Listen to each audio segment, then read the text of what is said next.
do you believe in the concept of falling in love, or do you feel like you move towards love or affection, or we'll probably parse this out a little bit more, pretty easily, or are you more a standoff, like, no, I gotta suss this out, I gotta figure out what's up first? Well. Okay, Georgia. Well.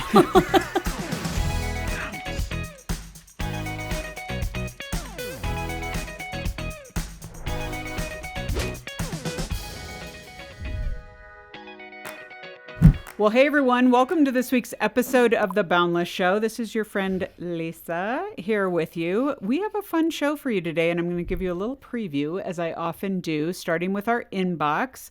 We have the question, how do you come to terms with having faith for something that was good, and yet it doesn't really happen like you wanted? Can you trust God in that? Well, one of our counselors will weigh in on that. And then for our culture segment, we have counselor Eliza Huie here. She is going to talk to us about stress. She wrote an entire book about it. So if you feel stressed, if you wonder if you should be this stressed, you're going to need to hear this culture segment with Eliza. All right, here we are for our roundtable. We're going to have a conversation on the topic of love, namely, love as a feeling versus love as a choice. What is the difference? Can you have both? Do you need both? And do different things apply in different situations? So we have got Georgia, Bree, and Ryan here. Hi, guys. Eliza. Hello, hello. We were previously talking about hats and Pride and Prejudice and all manner of things, so we're ready to go. Ryan is pounding an Arnold Palmer here. I can't even say that. What in the world? It's kind of a tongue twister. It is a little bit of a tongue twister. So maybe that will be the topic of a future roundtable. Bookmark it, y'all. Perfect. We're ready for it. Okay, but let's talk about love, because if any of you lived at all in the 90s, you know that DC Talk led with this, that love is a verb. I guess we can just end the conversation there. Okay. That was a great talk. That's maybe all we need to know. Others have also given their own spin on that phrase. And in fact, we even here at Boundless have talked about this in terms of, I remember my friend Sam, I wrote a blog post about him back in the day when he was choosing his now spouse. But the whole topic or the whole post that I wrote about was called Choosing Attraction, and the decision that he made to kind of put blinders on, stop going out with every girl that crossed his path and decide to focus on one. And he ended up marrying her, even though they kind of were on the front end like, I don't know if I'm into you, okay? Let's just be honest. But maybe the honesty helped with that. Perfect. So all that to say, we have kind of touched on this topic here at Boundless before, but would you guys say, let's start with this, this idea of love. Let's talk about it first in the dating context, or let's put it out in this way. Do you believe in the concept of falling in love, or do you feel like you move towards love or affection, or we'll probably parse this out a little bit more, pretty easily, or are you more a standoff, like, no, I gotta suss this out, I gotta figure out what's up first? Well. Okay, Georgia. Well, I guess I would say that just in general, I think due to my personality, I feel like the idea of falling in love comes more naturally just because I genuinely care about people, and I don't feel like I've been jaded in any way where I'm like, I need to hold back and withhold my care, So I feel like when it comes to dating, if I'm like, if it starts to get serious, I'm not like someone who's like, oh my gosh, I'm just so in love with him. But I do think that I tend to find myself being like, yeah, I think I could really care about this person, or I could see myself really loving this person and enjoying being around them and caring for them. I also think it just comes naturally the more you spend time with someone. Mm-hmm. I would hope that, like, even if you become friends with somebody, that you're not just like, well, I'm jaded, I'm not going to love you well because I've only just met you 3 months ago. I don't know. I guess that's how I would see it, is that just it comes naturally to me, but I don't think it's one of those things where it's like I'm like goo eyes over someone. I just think it's like by proxy of getting to know someone, you start to care about the things they care about, you want to care well for them, and I think that just is a part of it. Mm-hmm. Good. Unlike Georgia, I don't care about people. I'm just kidding. But you are Bria and I were having the conversation the other day about how we're both very, I can't think of the word, so I'm just going to say borderline gullible in believing the best about people all the time to the point where it could put us in dangerous situations. I do talk to strangers. Yeah, talking to strangers, handing out, I was mentioning, people supposedly break down in my driveway and I bring out bottled waters, and then like the next 2 days my house is broken into. So there are concerns, but I don't think that's a bad thing to think, again, we don't want to be jaded. So continue. Yes. So I don't think that I love easily, and I think it depends on what type of love we're talking about. But with regards to romantic love, I definitely don't love easily. And I think for me, it just takes time, but it's not something that necessarily needs to be earned. I don't think that we can earn love, because that essentially implies that there are acts that you can do to specifically earn love. And I don't think, I can't think of anything that specifically pertains to that. But for me, it's just time. Yeah. Good. Ryan? Well, going off the talking to strangers thing, my mom got called into my school when I was in elementary school because they were doing the stranger danger talk. And I was like, well, they're only a stranger until you get to know them, and then they can be a friend. And they're like, okay, you need to teach your son better. I'm more of a grow in love person, not a fall in love person. I've heard stories of people that have, love at first sight, fallen in love. For me, slight trauma dump. I come from a very broken family where the word love was used quite a bit, and the people would not be around a few years after that. And so love has always been kind of this weird thing to me, because I believe in it 100%. I'm a Christian. God is love. So I'm absolutely on board with love. But when I see people say like, oh, I'm just so in love with you, this, what I always considered like childish puppy love, or, even the phileo love, stuff like that. I was like, I don't know. I don't trust that. But I trust love that, you see in old couples that have been married for 40, 50 years, and they're like, oh, we just love each other. And it's something that's absolutely beautiful. So I'm more of a grow in love or build up love type of person. I'm not jaded at all. I love people. But for romantic love, dating love, it is more of a, piece by piece, bit by bit, as we spend time together, built up. Yeah, no, that's good. Well, and it actually, there are elements of this that translate into friendship as well as romantic love, because I think if we go to scripture, we're going to see that the examples there, even though, you can crack open Song of Solomon and read that all day or whatever, and they're clearly, different types of love, but ultimately, love is a choice if we are looking at the way that God demonstrates his love for us, in that he sets his heart, he sets his affections upon us, and it is entirely of his will, which is why we would say that love is, in essence, very one-directional when it's done in, God, in fact, loved us when we were completely unlovable. And so I think that's a great, not that we're God, not that we're going to say, yeah, that's exactly what I do, because we know we fail at that pretty consistently. But I think it is, if we think about choosing to love, what are examples of that in your own life? Either ways that you've been loved or ways that you have loved other people where you're like, this is just something I have to set my heart towards and my mind towards and my will towards in obedience to Christ. I have a girl in my Bible study that I'm not too fond of. And I know. Sorry about that if you're listening. You don't know who you are, I'll try to tell them hopefully. to skip this episode. Okay, yeah. I don't know that they would necessarily know who they are, because I think I'm doing really well with loving them, I think. Okay. I think. But I think it's just not easy for me to love her. I think it's because she's a lot like me, in that she's like blunt and just straightforward. And now I'm calling her out. She's going to know exactly who she is. Anyways. It could be you, actually. It could be you. Yeah.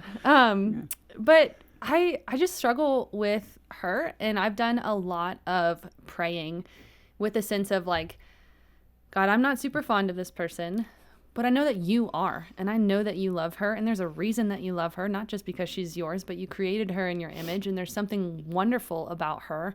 would you point out those things to me and help me to recognize them so that I can love her like you love her? Because I just think, I don't know, I need a lot of the Lord's Spirit with that, because it doesn't come easily, which I think is hard, because I do like talking to strangers, but that doesn't mean that I get along with everybody. And if I had to choose to hang out with people, there are some people that I wouldn't choose to hang out with. But in this particular context, like, she's friends with everybody else in that group too. Like, if I severed my relationship with her, I would also sever my relationship with these other people. And so there's almost like this level of accountability where I love her because they love her. And I don't know, it's just something I'm really working on, and it just takes a lot of prayer. There's a few examples I'm thinking of friends and loved ones and stuff, but I think actually one of the examples I'm most proud of, that I stuck with, is actually my girlfriend. In the middle of us dating, she found out that she has an autoimmune disease, and this developed during us dating. Like, this isn't something she had since she was a child. And it for those of you that are listening, it's called Wegener's or GPA. It's not a fun thing to go through, and there was a lot of medication, there's a lot of body changes, there's like all these things, and it was really rough on her. And this was something that she was not expecting. This wasn't something that she was prepared for. So the attitudes weren't always the best. I mean, how do you cope immediately and gracefully and easily with something that is life-altering? And so there were times when we weren't getting along the best, when we weren't seeing eye to eye, various things that you can imagine. And for people that, have loved ones that they're in a close relationship with that have gone through something like that, you know what I'm talking about. But one of the things a mentor of mine had said years ago was never make important decisions at the peak of happiness or when you're very sad. Always try to maintain as much as you can, and then when you have an even playing field, then make life-changing decisions. And so for months in our relationship, there were times that I knew that when we went and talked or hung out, there was going to be tears and there was going to be, maybe some grumpiness or all these other things. But my choice was, this is just a temporary thing. I know who she was before this. I know her character. I know her. I love her. So what I'm going to do is just choose right now that I'm just going to get through this. I'm not going to think about it. I'm not going to sit here and try to process it. Right now, it's get through day 1, then get through day 2, and continue doing that until we're at a better place, and then we'll reconvene. And sometimes that went on for weeks, sometimes that went on for months. Days would be better, days would be worse. But I would just steadfastly choose, I'm just going to stay with her, try to comfort her in whatever way I can, hug her, be there for her, and just get past this. Now, we've done that, and it's, a year and a half later, soon to be more than girlfriend. Hopefully, I may have to move my plans a little bit because of this episode. But from all of that, a lot of what I understood was there was days that I would have, and don't take this too seriously because I know she's going to listen to this because I'm going to be on this episode. There were days that I knew what to expect if we got together. Tears, maybe some anger, all these things. And there were times I'm like, oh man, I'm just tired. I kind of want to just go home. My choice right now is I'm going to go there. I'm going to love her. I'm going to do the best that I can for her during this time. And it's all going to pay off and it's all going to be fine. And that was just all that went through my mind. And now here we are, like a year past that. Absolutely. Yeah. Best decision I ever made. Yeah.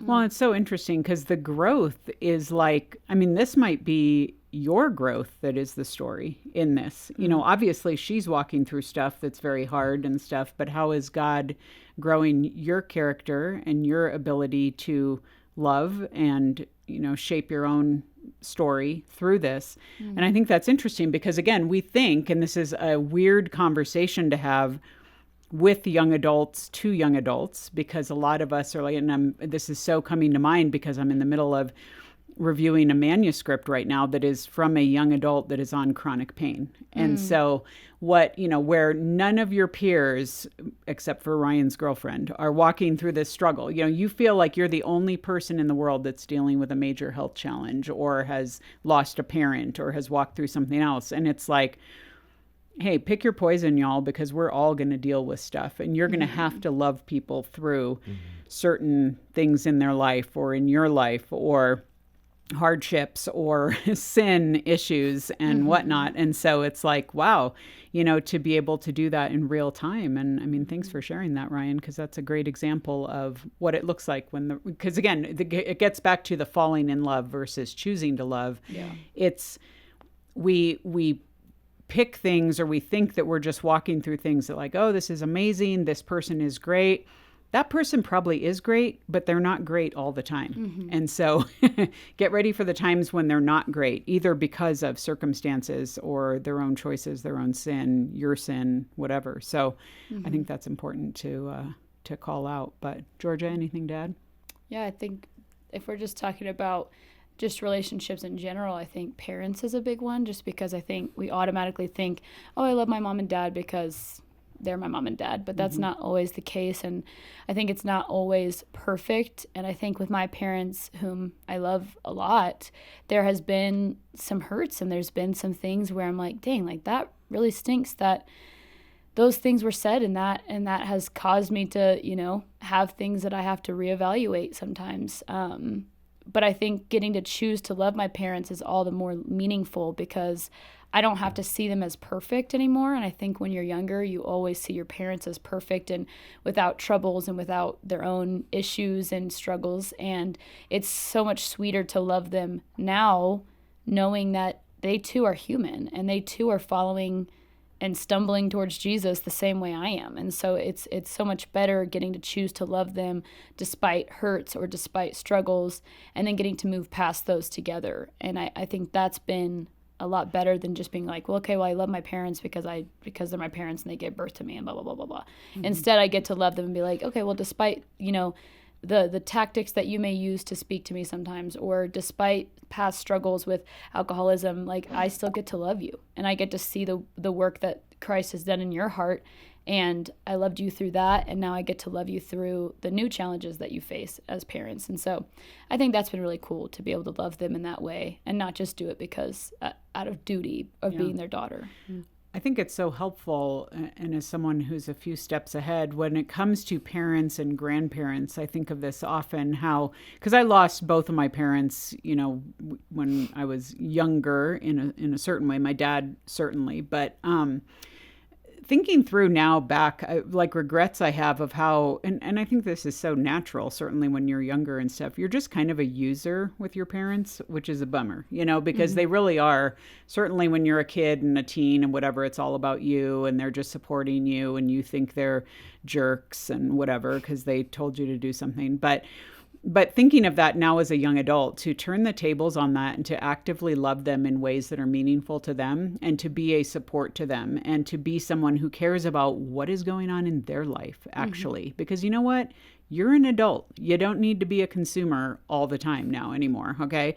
You can be a contributor and contribute to the mental health and the spiritual health of your own parents and your own family members, because you have the opportunity to do that. So I think that's a great point in how we can step up in that. So, all right. So give us a couple thoughts here of how we can encourage people, because first of all, there's someone listening now who, Georgia, just heard you say that, and they're like, well, I'm estranged from one of my parents, or I have some pretty rough relationships in my life, or I have a history of abuse or toxicity in family relationships or friend relationships or dating relationships.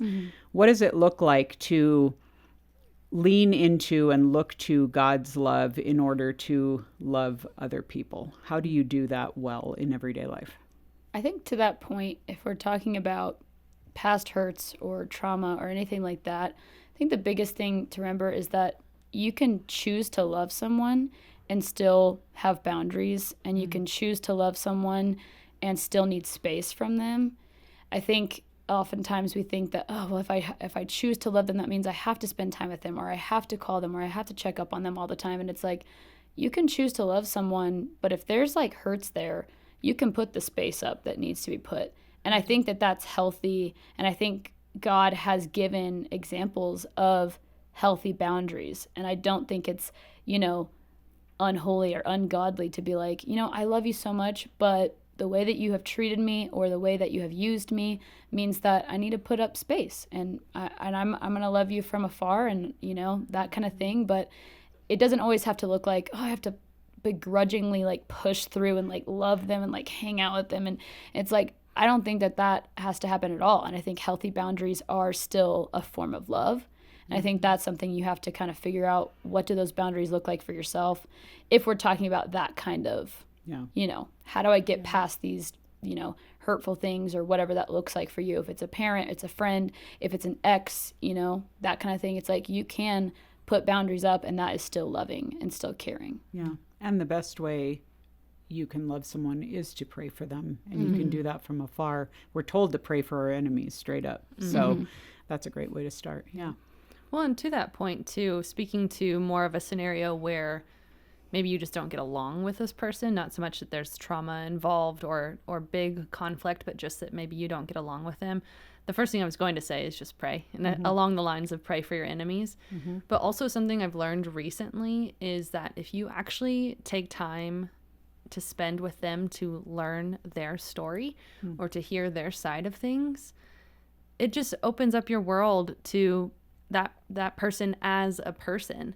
I mean, I think about all the times where I've been really grumpy with somebody and then I find out like, oh, they have a lot of stuff happening at home right now. Like, they have every right to be grumpy, and maybe they're not grumpy with me. Maybe they're just grumpy at the situation and I just happen to be in proximity. And so I think if we actually sit down with people and get to learn their stories, God can open our eyes up to them as a person and help us to appreciate them for who they are and for who God created them to be.